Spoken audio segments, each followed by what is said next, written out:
Season 3 of Ricardo's Rules of Resilience podcast is brought to you by Triple R Nutrition. Triple R Nutrition offers you top-of-the-line supplements while supporting a worthy cause. Triple R Nutrition is partnered with Wired Envision in El Salvador, so part of their proceeds go towards helping support their mission in El Salvador. So you can make sure that you're maximizing your potential while supporting a worthy cause. Go check them out. That's right. Yeah. Ricardo's Rules of Resilience. Tune in, people. Every episode is impactful. You become more burly just by listening. Let's go.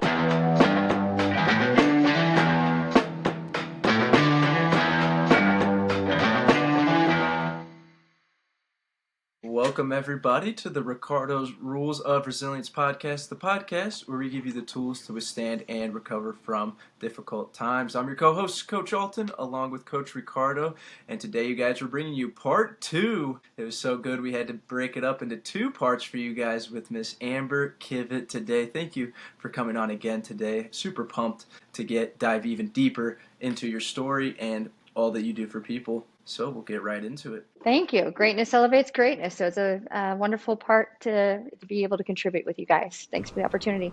Well, Amber, last time we were together, we had just got to a point where you had told us, we had talked about some of the many things that you have withstood and overcome, recovered from in your life, your own resilience. And you alluded to the fact that success and happiness are not necessarily tied together. You can have success without happiness. You were even sharing a little bit about in your own life how you had experienced success without the happiness, and that had led to some painful experiences for you.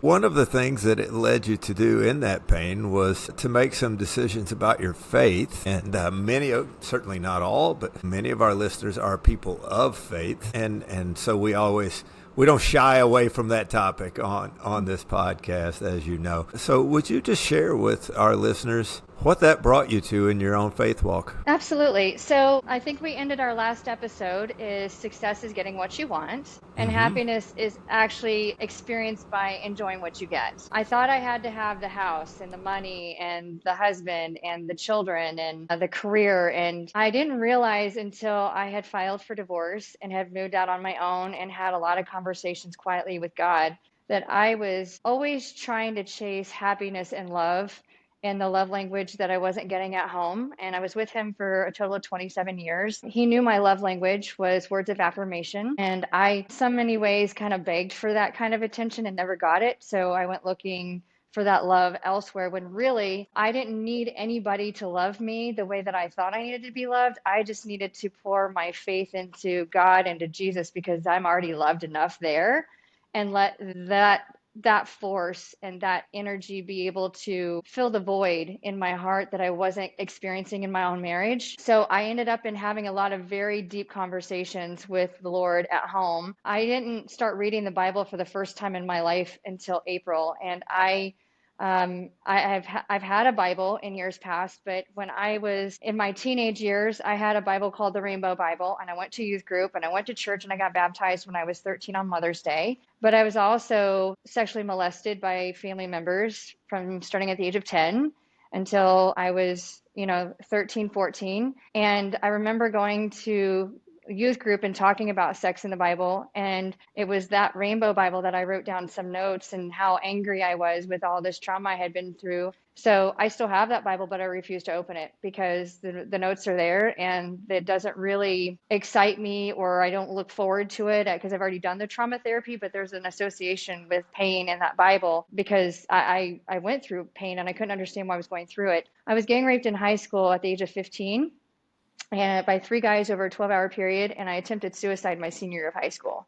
I didn't start living until I got a full opportunity to go to Purdue, and that's when I hit the reset button, and that's where I found sports medicine and exercise science. And I was a chemistry major for 2 years, so I was there for a total of 6. And I've been through a lot of trauma in my adult life. And my ex-husband was able to witness 27 years of trauma in itself. And I really thought I was really codependent on him because there for a while, he actually made the comment that he made me. I was just a nobody from my town and he needed He was my fixer-upper, and I don't know that he knew how to handle the success that I achieved starting with the pandemic, but there was something that Todd Durkin taught me about 10 years ago. The two most important days of your life is the day you're born and the day you figure out why God put you here, and that's your purpose. And what I want your listeners to know is purpose is not who we are, it's not what we do. Purpose is what happens to other people when we do what we do. And that can be a variety of different things, and our purpose is constantly changing. So for me, I don't think my ex realized that I was capable of being strong enough to leave and that I was not dependent on him taking care of me as a provider. And instead of being a partner, and instead of loving me and like providing along with me the way that I asked that I needed to fill that because of my history, I was constantly told, like, you have to forget your trauma. You have to leave your trauma in the past. Like, you keep talking about your stories, but Todd Durkin teaches, live a life worth telling a story about. And so that's how I'm able to connect with so many of my clients and so many people who are perfect strangers on YouTube, is sharing my story and them being vulnerable and transparent to showing people my bad days and proving that I am still a human. I still have permission to make choices that don't lead to desirable outcomes. I don't call it failing because I learned from some of those decisions what not to do ever again, because I have to live with myself. And I've made some decisions that have led to consequences for a while yet to come. But that's, with choices that we make, we get two things. We get a reward and a consequence with every choice we make. And whatever is instant, the delayed is usually compounded. And that flows on into the next reaction. And so our body and our spirit is always reshaping, regenerating, changing hormonally, emotionally, spiritually based on our experience. So you can't just bury the past. You can't just sweep the trauma under the rug.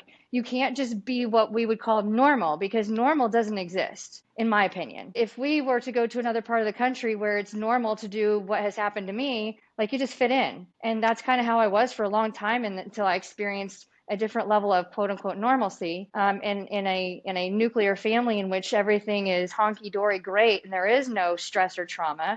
But that's not how I grew up. So it was really hard to acclimate into somebody's life who didn't understand trauma. So when I realized I was having these conversations with God, that I was really codependent on my marriage because I thought I was supposed to be, because I had to be, and that was the only way I was going to be happy or successful. But when I realized that I had a gift to serve others and heal others through their own pain by the seeds that the Lord had planted in me through my own physical and emotional recovery, that's when I realized, okay, like, when somebody calls, God is putting them on my doorstep for a reason. I can't turn that away. And so I was prioritizing servant leadership.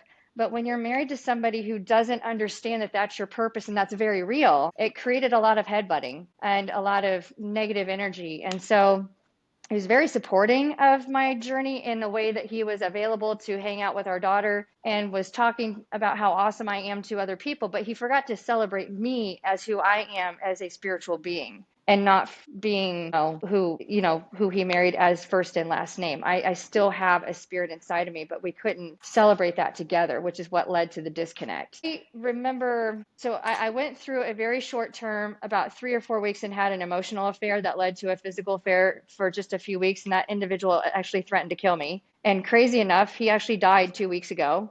Overdose. I didn't know that that's what I was dealing with when I started interacting with him on an emotional level. But when my ex-husband asked me how somebody so smart, so personable, somebody who coaches so many people, who does the mental work with so many people, who heals so many people, who knows right from wrong, how can somebody like me do something so stupid and so destructive? Like, how does that happen? And so I did the work, and I started being very authentic and vulnerable and transparent, and just put it out there because I'm holding myself accountable. It's not a fail. I learned what not to do ever again, and I learned what got me into that situation. And it comes down to, I strayed away from my faith, and I depended on a man to make me happy by telling me that I was loved, instead of knowing that God and Jesus loved me all along. And I let that diversion and that loneliness consume me because I was exhausted from giving so much energy to so many people. I had nobody to fill me up, but I didn't need anybody to fill me up. I just needed to turn to God to do all that for me, and to put the right people in my life as a support circle to be able to do that for me. And that's how you and I met. Was a coincidence is a miracle in which God chooses to remain anonymous. That was the turning point of me filing for divorce. It was the turning point in me being headstrong and being able to know that I could do whatever I needed to do to find my own happiness. I was already successful. I just needed to be happy within myself, knowing that every single moment that I serve, I'm serving because that's my purpose. That's why God has me here. And when I stopped serving for the greater good of other people and for something bigger than myself, that's when temptation sets in and we start diverting into materialistic items or things. We're looking for love in the wrong places, whether it's materials or whether it's lust or whether it's companionship or just comparing ourselves to our past selves or to other things or other people. And that's when I realized that I had to pour my heart much deeper into my faith with God and with Jesus. And that's what I started doing and started reading the Bible for the first time. I listened to 3 sermons every single Sunday, like non-negotiable. And I listen to Christian music every morning when I wake up. And I listen to a podcast or a sermon of years past every single day on my way to work to learn something new. And in order to truly let God carry me and in order to let go, not bury the past, because that is who I am. That's what gives me the power to change so many lives, is using those experiences and being able to connect because I understand it as I've survived it. But being able to wash it all away through baptism, that was the only way that I could forgive myself for having an affair that only lasted for 4 weeks. That was the only way I could forgive myself and let God carry me from there. Because I knew I had already been forgiven. I just had to figure out how I was going to let it go. And how not to be so hard on myself because I was carrying so much shame and so much grief, so much guilt. Because how can somebody like me, after 27 years with the same man that I still love dearly, how could I do that? And it came down to that the love was gone because there was a totally different connection that, I couldn't receive the love because it wasn't there. It wasn't supposed to be. And I needed to be able to love truly with my faith and through God. And chasing Jesus and chasing God instead of chasing my spouse and trying to figure out how we were going to be able to connect. I was trying to force something that was not possible. And when he told me that I was too hard to love, he actually told me that he felt he had settled. He told me he felt like he could do better. And he told me that I was too hard to love, that I was asking for too much from him and he was done trying. And that absolutely crushed me. And I actually believed that I was too hard to love because I was so codependent on him. I don't need to be dependent on anybody. I just want somebody to share my happiness with. I want to be able to share my servant leadership with, like the athlete that I just worked with for 3.5 hours. I can't wait to call someone special and tell that person how I made a difference in that kid's life. And I couldn't do that with my spouse because he didn't care. He didn't want to hear about it. It made him irritable to hear about how my day had gone and how I was making a difference in the lives of others. And it was never about me. It was about, this is what I'm doing that's bigger than me, that God has given me the ability to do. And this is how we are changing lives together through our faith. And when I was told I couldn't share it anymore, it crushed me. But I felt obligated because I'm not a quitter. I'm all in. I've never quit on myself. I've always gone looking for help. So I've done the trauma therapy with a Christian counselor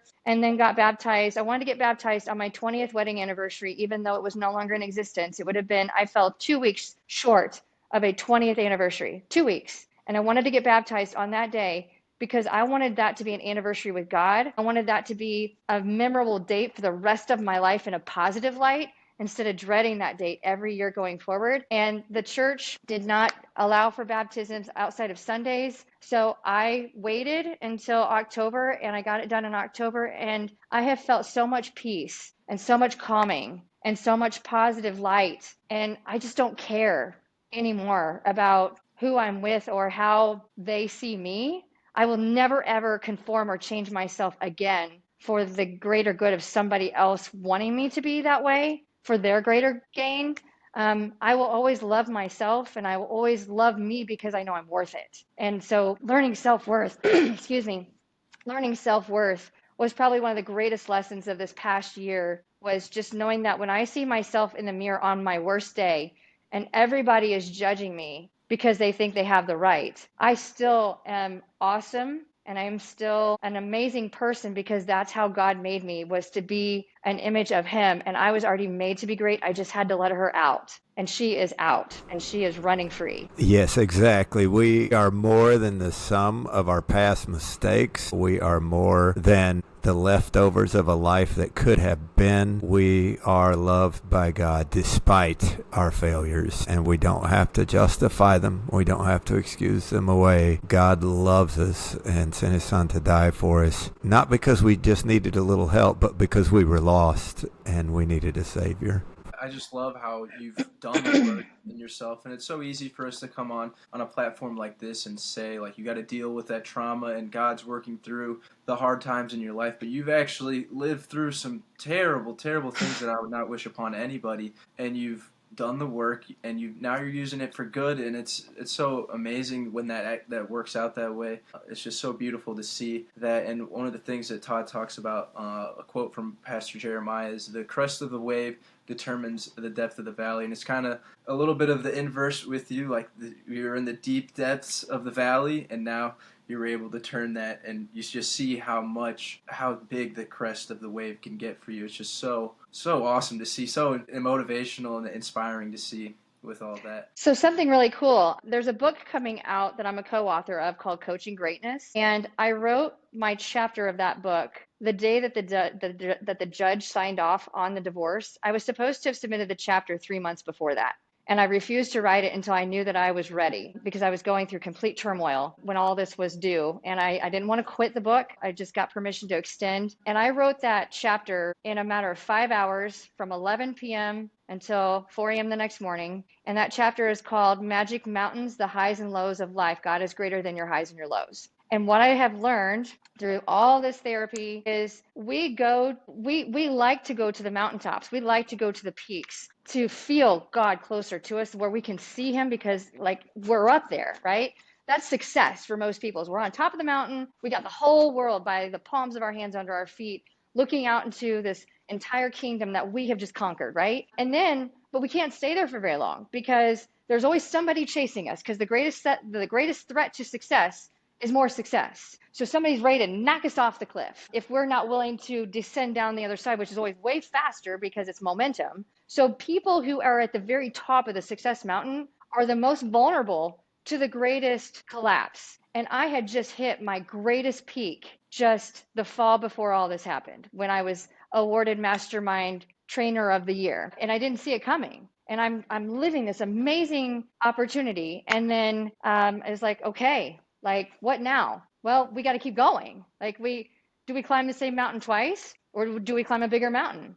Well, I got thrown off the mountain before I had a chance to descend. And what I'm going to tell you is, when we're in the depth of the next valley, which mine was, it was rock bottom. It was as bad, as low as it goes. That's where the seeds are planted. And that's where God comes to us, because we are not capable of going to God. So sometimes God puts us into those situations of being at rock bottom, because we have no other choice but to ask for help. And that's where he is there to help bring us back up. Because when you're at rock bottom, there's only one way, and it's up. Like, when you're already at the bottom, there's nowhere else to go but up. But in order to experience rock bottom, we have to remember that there are things of our past that we have to unload. We have to have a new team. We have to have new leadership. We have to break habits, start new habits. We have to start new processes. We have to have a new support group, because the group that led us to that mountain, that has been along the journey, is not capable of taking us on the next big mountain, because they've never experienced it. So we have to find people who gravitate towards us, that God puts on our crosswalk as at the moments that happens. But we have to be willing to let go of people who no longer serve greater good for us, who truly bring out some of our bad. And that was my ex-husband. I had to let him go, because it was, I was constantly questioning, doubting myself as to whether I was good enough to take this next big journey, which is so much bigger than me. It is truly giving pain relief to people across the globe in a cupping therapeutic system that I invented. And I knew I couldn't do it alone, but when I got somebody like tugging on me, and I'm looking for love and I can't feel it, like, you got to offload that. And you got to go where people truly take you exactly right where you're at. No judgment. They accept you right where you're at. And they're willing to carry you along, because they've already been on part of this journey. They've already got the expertise. They've already done the training. You know, it's like, you don't train for a Spartan beast with somebody who has not even done a sprint. Like, that's not smart. Like, you want to train for a sprint with somebody who's actually done the beast or the super, because they already know like where the weaknesses are. And then once you conquer that, now you join that team for the next big peak, or you repeat the sprint over and over again until you're bored with it, or until you're called to go to the next level. When we get too comfortable in life is when we start to go backwards. That's when doubt starts to kick in because we're bored. That's when we start looking for things we shouldn't be looking for. And I can do a lot of stuff I do right now in my sleep and not think twice about it. Like, I don't even have to think. It's just, I work under pressure so well. And it was like, okay, I've conquered this 10-year feat of being Mastermind Fit Pro of the Year. What's the next big thing? Like, you don't go backwards, right? We're trying to look for the next big thing. That's what got me into trouble. I was wanting to buy a Corvette. Actually, I didn't want to buy a Corvette. He wanted me to buy a Corvette. And that's how the affair entered into my life, was he drove a Corvette. So as crazy as that sounds, it was on my vision board, and that's what opened the door to vulnerability, as he figured out that was a vulnerability for me. I'm on this next big mountain, and I can feel myself ascending. So my theme for 2025 is Soar with Greatness, and SOAR is an acronym. It is SOAR. It is Scripture and servant leadership. It's observation of others and listening a lot more. A is application of my gifts that God has given me in making a difference in others. And R is response, adapt, adjust, and pivot. And in doing that, we are not meant to fly. We're not meant to flap our wings. Soaring is being able to take yourself through flight to a level higher than we can even imagine, touching as high as where the heavens are. And that's what eagles do. Eagles soar. They don't fly, they soar. And so this is the year of being an eagle high enough to touch the heavens, and really being able to look down at the duck pond and knowing that all the people, all the ducks that are making a lot of noise cannot come up to that level because they're not capable. We can go down and visit and try and inspire them to want more for themselves, but we got to get out, because there's way more ducks at the duck pond where there's a lot of muck that they're weighting us down, and we need to be able to fly and soar, because those wings are so much bigger, and that's what God wants us to do. So this is the year to soar with greatness. Yeah, the ducks will make you quacky, for sure. Yeah, so many things, so many great things you've said there. I just want to, for our listeners who may be, I don't know, shoveling the snow or whatever they're doing, the dishes, you know how you're always doing something when you're podcasting or listening to a podcast, right?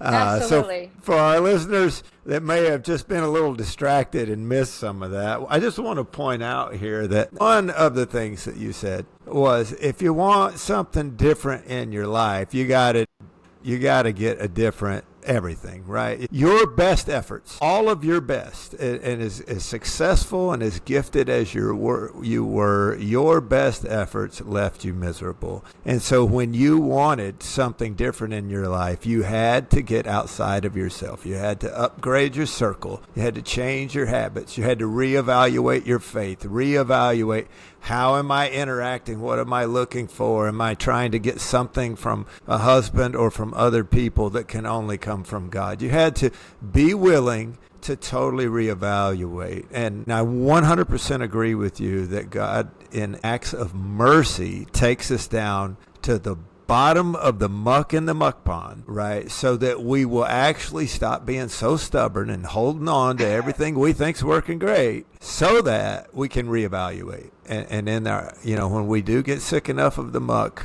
we can actually start to make those changes. I love that. And another thing that you said, that it reminds me of what my dad says. He likes to talk about the difference between self-esteem and self-respect. And you alluded to it, but self-esteem you were feeling great. You had all this success and you were nailing it. And I know your business has been very successful for a long time. You were helping people, so it wasn't just about money. You had all those things clicking for you. You had Mastermind, Todd Durkin Mastermind Member of the Year, which, let me tell you, I know firsthand there's a lot of quality people in there. So that's a tremendous offer. And so even while feeling great about yourself, you can actually be the most destructive. right? And so self-esteem, of course, we need to feel good about ourselves. But as my father says, we're more harmful with too much self-esteem usually than we are with too little. And there you were, high, feeling good, rocking it, and you were the most dangerous, to yourself. And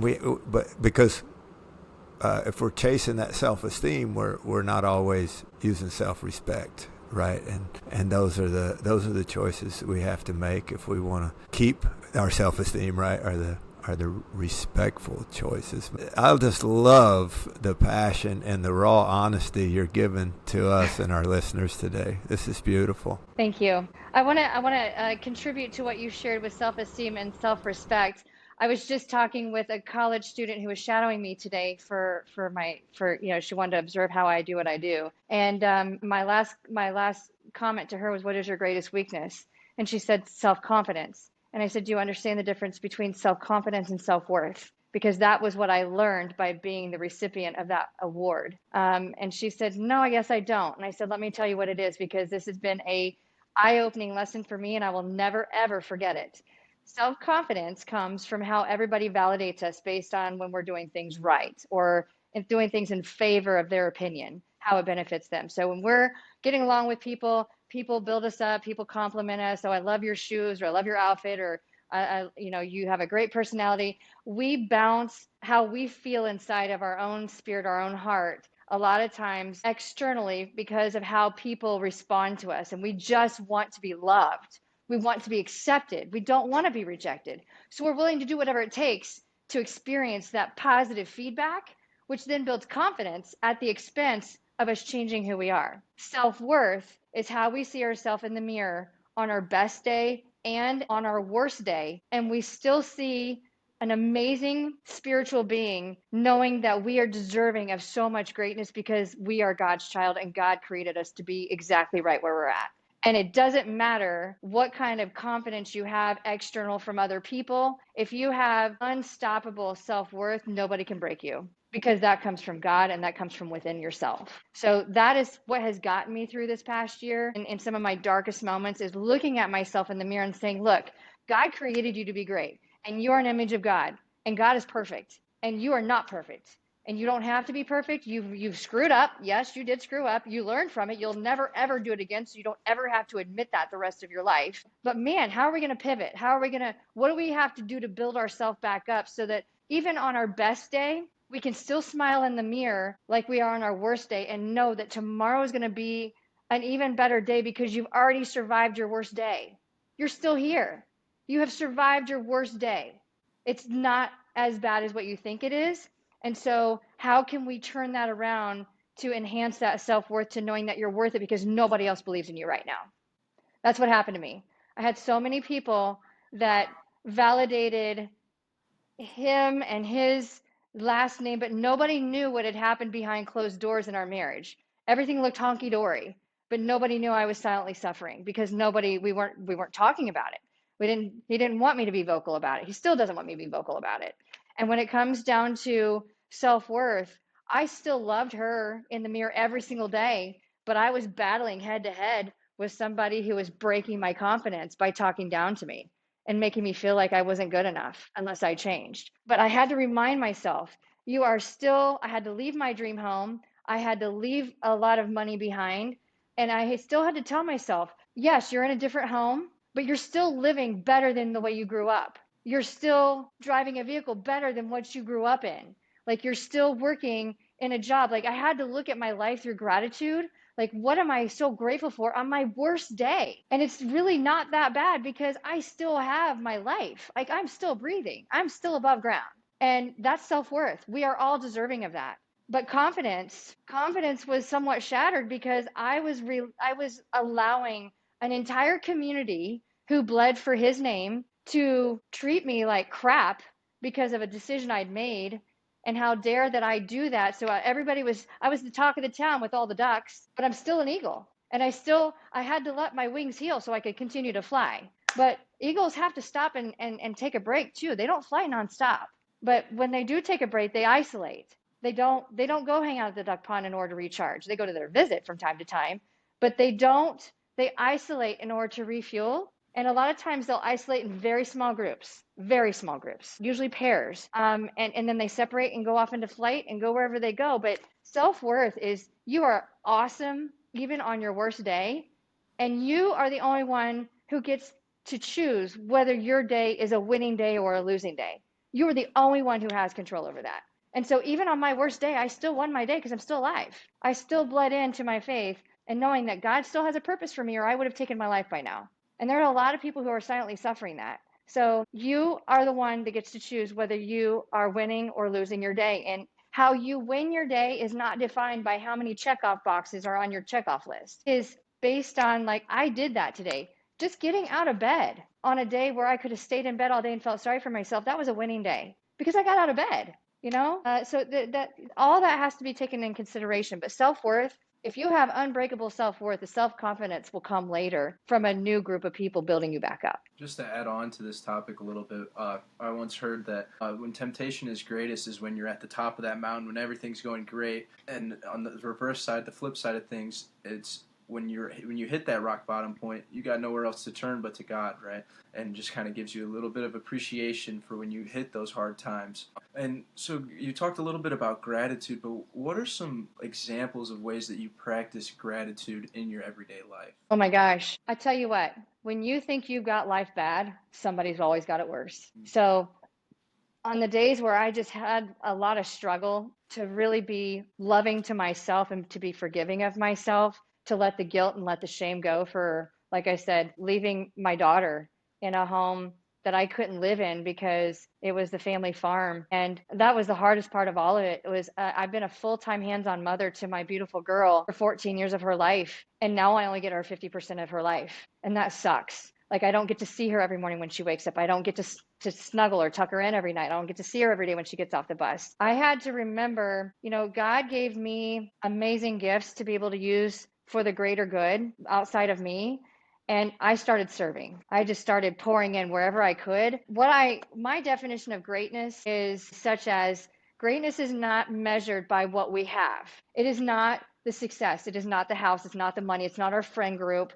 It's not what we wear on our jersey, not the car we drive. It's not who we're married to or what road we live on. It's not our patents or our followers. Greatness is experienced by what we give and share of our gifts with others, because God wants us to give away our gifts, right? And as we give and share of ourselves to others, the more that energy comes back full circle, and it's usually when we least expect it, and most always when we need it the most. There are like phenomenal coincidences, miracles, as to how God circles that energy back around to you. And it's not a matter of keeping track. Like, greatness is not measured by keeping track, keeping a tally mark of, I do this, you do that. It's not equality, and it's not percentages, and it's not profound versus little. It is just allowing yourself to give, but we also have to be willing to receive. And when I thought about of how much energy I had given away, and at a time when I was desperately needing help, I had to learn how to receive. And so gratitude is truly being thankful for the people that came into my life that were clients that I had given a lot of energy to, and they stepped up to me and they said, hey, we're here to help. And I felt like, man, I don't want to ask for this help because they're a client. And they're like, no, you don't understand how many struggle snuggles you've given me. I want to give you a struggle snuggle back. And so they did. And I broke down crying and they let me. They accepted me. And so that's where the clientele became more of a connection in spirit through God, a friendship. And that's part of the new group going forward. So gratitude, having a job that provides me the opportunity to connect with people.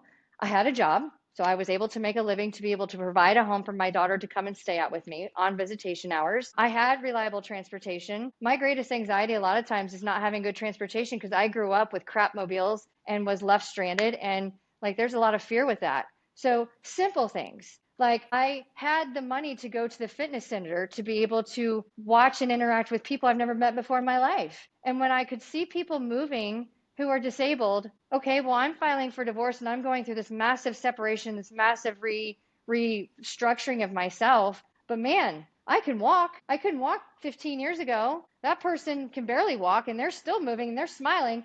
Why am I losing sleep over whether I'm going to make somebody else happy or not?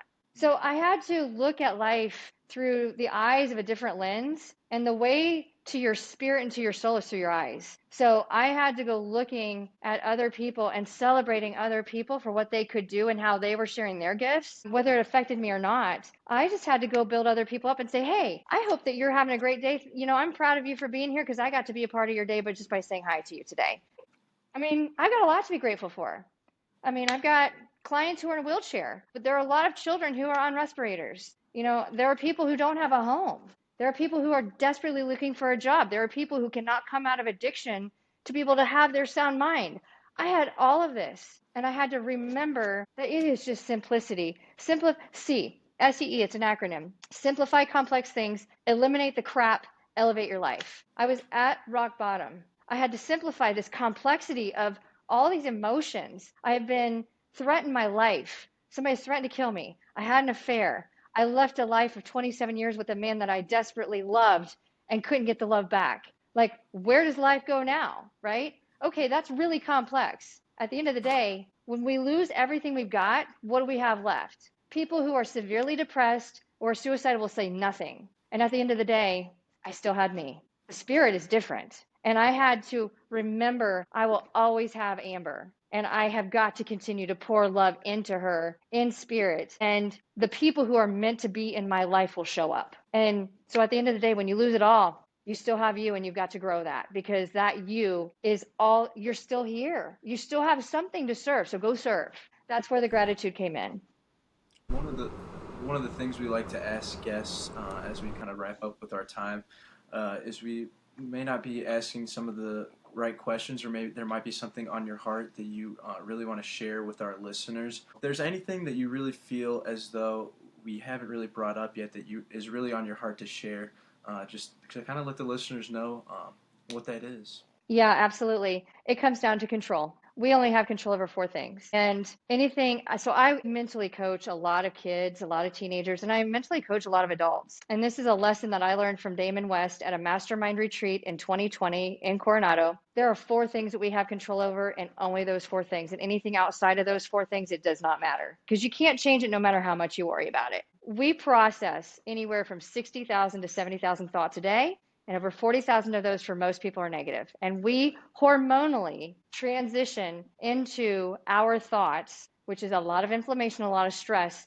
which is what causes disease and autoimmune, and it causes pain. So simplify complex things by controlling the controllables. And we all have to have a set of non-negotiables that we are not willing to compromise no matter who is in our life or what circumstances are played into. We have control about what we think about. We have control about what we inflow into those thoughts. So our inflow must be greater than our outflow, or we drown in the overflow. And our inflow is what we listen to, what we read, who we are who we are surrounding ourselves with, just music, social media, television, scripture, just all different quotes. That's our inflow. And if we're not pouring in heavy, way more than we think we need on our inflow, then we have no chance of surviving the outflow unless somebody picks us up and carries us and tries to help along with that process, because we're not meant to be alone. We're not meant to suffer alone. So we have control over what we think about, how we inflow that information,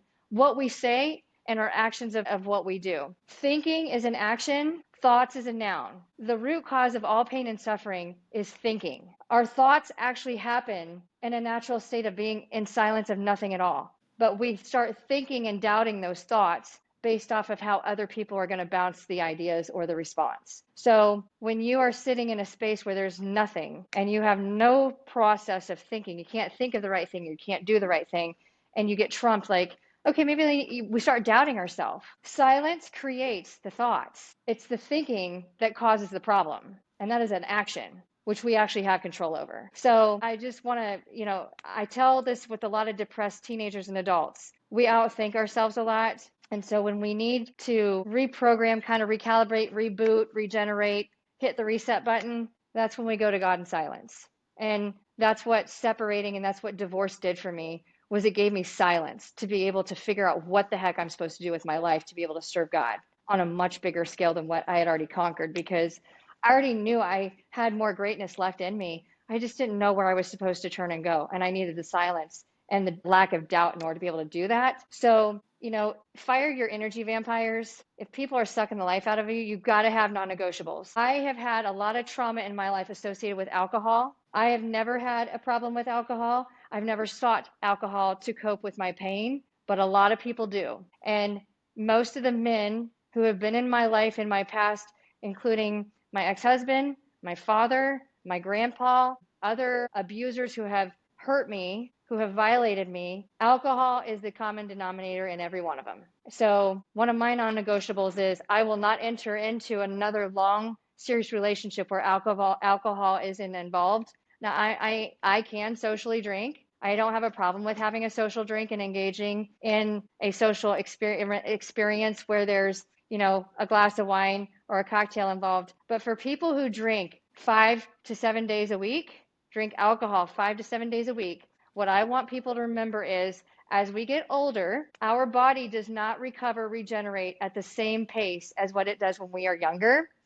And for every alcoholic beverage that we consume, on a molecular level, it stays in our connective tissue for a minimum of 48 hours, even though the lasting effects are already gone. The molecules actually stay in the human body for 48 hours per beverage, which means your brain and your body are not recovering, not restoring, which is changing your hormones and is changing the electrical highways, which is changing your thought process. So I had to learn how to get away from that because alcohol has been part of my marriage, my entire relationship. Wow, Amber, it has just been truly a pleasure to sit down with you and talk about all this. We really didn't even divulge into completely your practice. The listeners can tell you're just full of so much wisdom and knowledge. And so if someone is interested in working with you, what is the best way to get this deep depth of knowledge out of you? So there's a couple of different ways. I'm known for Magik, Magik. Magik, I think we might have mentioned this in the first podcast episode, is motivation, acceptance, greatness, gifts, inspiration, and kindness.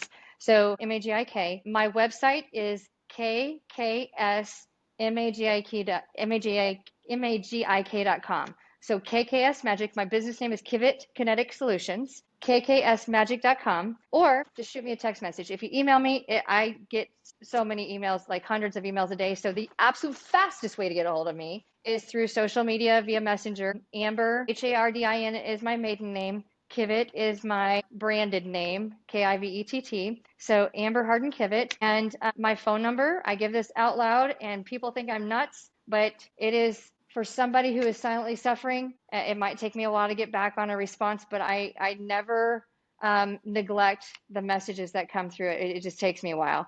317-446-7971. And I actually have a jingle for that. 17446-7971. So text me, email is the last resort, social media. Yeah, there's multiple ways to get to me, but you might have to go through my gatekeeper to actually talk to me on the phone. I tell you, if anybody's listening to this, and I know, we've only over the 2 episodes been talking less than 2 hours, but anybody's been listening to this, they have to know this is a very special person that we had the pleasure to interview with. And and if they somehow missed that in all of this, we talked about you being, if there were a Resilience Hall of Fame, you'd be in it. But if they somehow missed that, what person with your level of connection, or really just anybody, is going to give out their number in a public forum? It shows just how dedicated you are to everything you're saying. You are a tremendously different person who really believes the things you're saying and putting it into practice. And we're just so glad that you have given us and our listeners a little bit of what you have to offer the world. Thank you so much, Miss Amber, for being with us. Well, thank you guys so much. It is truly an honor and a pleasure to be able to serve your community and to be a part of your culture and to experience you guys live in person with the hugs that we have shared over the last several years. I can't imagine any other way to win my day today. It is with you as part of my team. Let's go.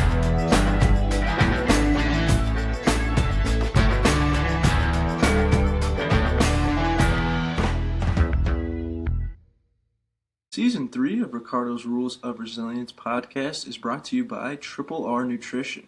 Triple R Nutrition offers you top-of-the-line supplements while supporting a worthy cause. Triple R Nutrition is partnered with Wired Envision in El Salvador So part of their proceeds go towards helping support their mission in El Salvador. So you can make sure that you're maximizing your potential while supporting a worthy cause. Go check them out.